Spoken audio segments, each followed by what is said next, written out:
Assalamualaikum warahmatullahi wabarakatuh. Salam sejahtera untuk kita semua. Untuk pertemuan ketiga kali ini, kita akan mempelajari tentang membaca intensif dan membaca ekstensif. Apa sih perbedaannya membaca ekstensif dan intensif? Perbedaannya adalah membaca intensif. Membaca intensif adalah salah satu jenis membaca yang dilakukan secara seksama.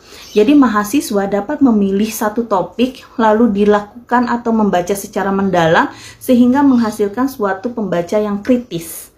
Itu hasilnya. Dan tata caranya tentu kalian harus membaca secara cermat, mencatat poin-poin penting, dan juga mendiskusikannya. Yang kedua, membaca ekstensif. Membaca ekstensif di sini adalah salah satu jenis membaca yang hanya sekilas saja. Jadi tidak disajikan secara detail, tidak dibaca secara mendalam, hanya pokok-pokok masalahnya saja yang kita baca.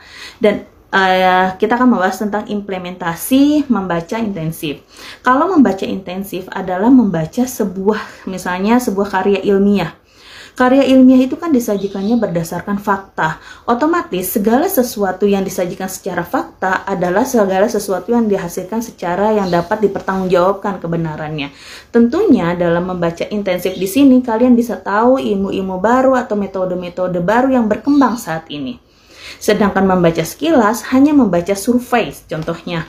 Jenis membacanya adalah membaca yang dangkal. Hanya ingin tahu pokok-pokok masalahnya atau intisari dari sebuah wacana tersebut. Jadi itulah perbedaannya antara membaca intensif dengan membaca ekstensif.